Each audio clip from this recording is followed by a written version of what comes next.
Quando você utiliza a ferramenta Duplicate View, você tem a opção de duplicar somente os elementos 3D daquela vista, duplicar com detalhamento, ou seja, duplicar com os elementos 2D também, ou duplicar aquelas vistas, porém, ainda assim manter uma referência entre elas.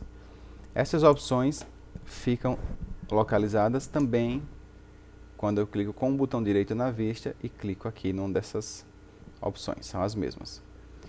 Que foi o que eu fiz aqui, por exemplo. Eu tinha um térreo, eu cliquei com o botão direito, dupliquei,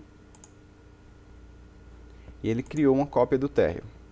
Essa cópia do térreo eu posso renomear para qualquer texto que eu quiser utilizar.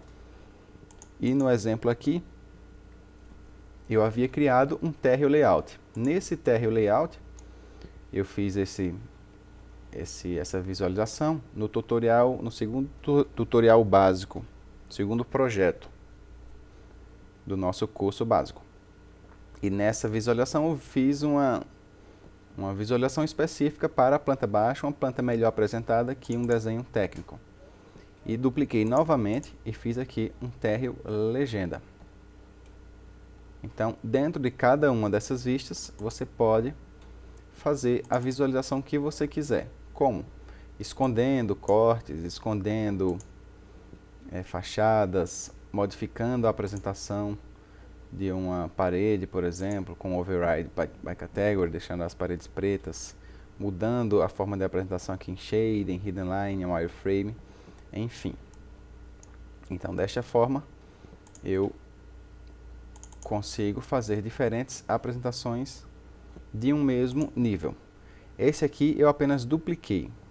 Se eu duplicar com detalhamento, with detailing, ele vai levar também as informações 2D. Ó, perceba que aqui eu não tenho os nomes dos ambientes.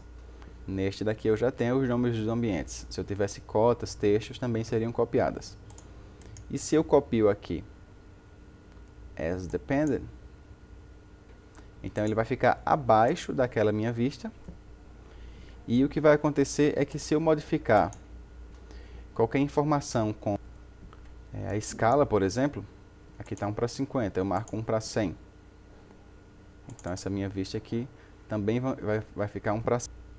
Se eu mudo a visualização aqui de modo coarse para fine, então a minha outra vista dependente também vai levar aquela configuração. Ou seja, de uma forma geral, qualquer configuração que eu faça aqui nas minhas propriedades da vista, ela vai levar para a vista dependente. Se eu simplesmente escondo alguma informação, por exemplo, escondi aqui minhas fachadas e meus cortes, EH, e vejo lá no térreo, daí não, aí não modificou nada. Por quê? Porque não é uma propriedade da vista, mas a escala, o modo de visualização, as partes, o underlay, enfim. Isso ele transfere de uma vista para outra. Ambas as vistas ficam sincronizadas.